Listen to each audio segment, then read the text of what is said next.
back on the Cadillac. So I'll take this alternator off. From what I can see, it's just one bolt and a tensioner, but it should be the second bolt back here. So if Advanced Auto Parts, yeah, so it's just a bolt here, bolt in the back, and then it's a tightener bolt right there. Works as a tensioner. But if I get this one loose, take that off, should be able to just push that one out. But that should take me no time.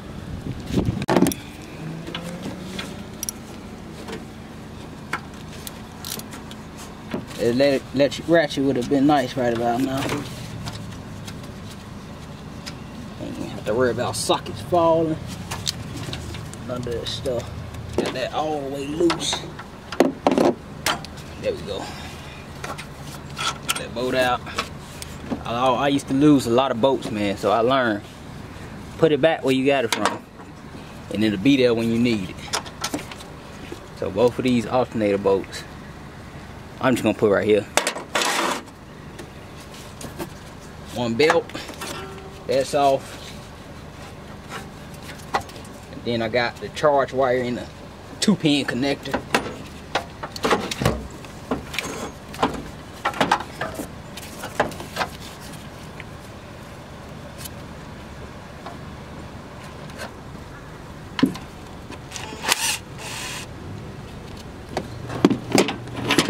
Make sure they give me another charge wire bolt.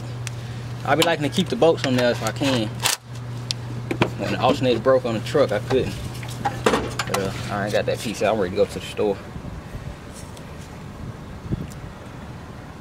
So tonight, I'm gonna go and put this battery on charge, because I know the battery's alright. Test the charging system.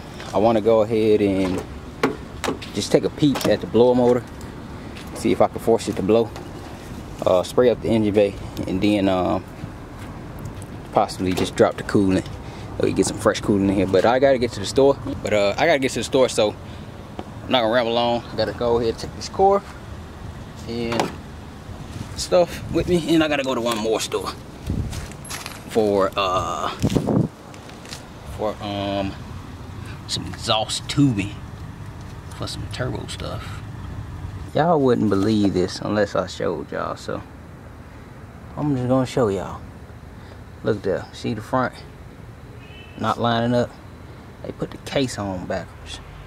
So I gotta unbolt that bolt, and should be one more, and spin it to where it line up. I'm wondering why they ain't lining up. Like, I know that they didn't do this little rookie mistake. So I gotta unbolt that, and it's getting cold out here, so I'm gonna knock that out and then finish it up and show y'all that it's charging. That it should be charging. Tell y'all, I got like the absolute worst luck. I mean, so I just went to AutoZone, got an alternator for this Cadillac, and I'm putting it in, and all my connections match up, but the mounts don't. So this need to be at the top, this need to be at the bottom. So I unbolted it. I'm thinking that literally I could just move it around. That was a no. And as soon as I slid it out, these contact tips, 1 and 2, they both popped up and the springs popped out. So I spent like 30, 45 minutes putting them in, because I didn't know that from the back I could put something in there to hold them down. So I just got a piece of welding wire. I was going to put this welding wire in there on the front, put it on, pull them back out. But that's crazy, man. I just feel like I want to be able to take that back, but due to Corona, everything closed at like 7:38.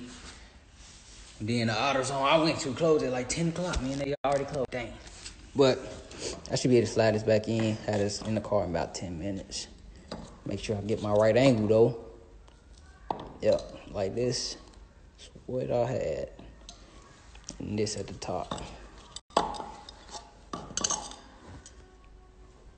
Let's see. Alright, now we set. So sit in this channel, and that front channel, and that back line up with some spacers. So that's good. Now should be able to have some juice.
So, it's the next spot I'm gonna tackle real. This is the next spot I'm gonna tackle real quick. See what it's looking like. Just give me 2-3 minutes. Alright, I took care of all of that overspray. Probably can't even see it, but yeah, you can see it now.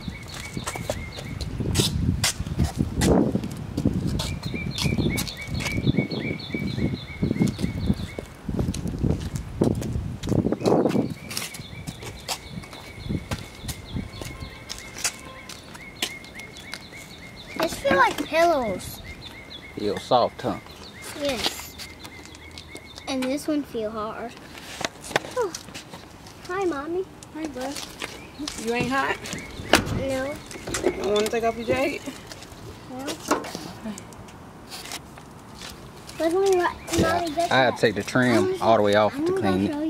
So I didn't want to get it on the paint, but this one pretty easy. I'm gonna clean that one. I didn't notice it till I was done, but vacuum it out one more time. Connect the third brake light back since I got all the tint mostly off the window, and then diagnose the air, whatever's going on with the air, and then I'm gonna look at the oil pressure switch, and then oil pressure pump, oil pump. I don't know if something wrong with it, but the battery light stopped going on and off, and but the oil light still goes on and off. It's no big problem. It's just time, really. But press the switch first, then do the oil pump and pick up if it's bad. But after that, I'm pretty sure it'll be alright. Then it's on to the little stuff. But y'all definitely stay tuned. I'll be back on it tonight, hopefully. Back on it. So this should be quick. Oil pressure sending unit. Let me see you. Make it clear. Alright, I'm back. Oil pressure sending unit. It's right there. Not the one that was focusing on, but that one. Down now. I have to go here and replace that switch. The battery been charging for over 24 hours and it's still on charge. It's that tender though. So I just need to have that juice. After that, I'm gonna test and see if it's still doing the light thing. If it do, no problem. If it do, still it's no problem. Just gonna go ahead and pour the oil tank off. A couple bolts for the oil pump. Snatch that out, put the new one in. So I ordered one at AutoZone VDP just in case, because I don't know if that's what it is. And then if it is what it is, I need to have it so I can show this car whenever I need to show this car, which is I don't know when. But I'd rather have it than not have it. I can always return it, get my money back. But once I do this, I'm about to eat and then jump on the Tahoe. But like I said, all these videos being serious, y'all just stay tuned. I want to say thanks for the support, and then I cut y'all back on once I put this switch on and see what it do. But be back in a second.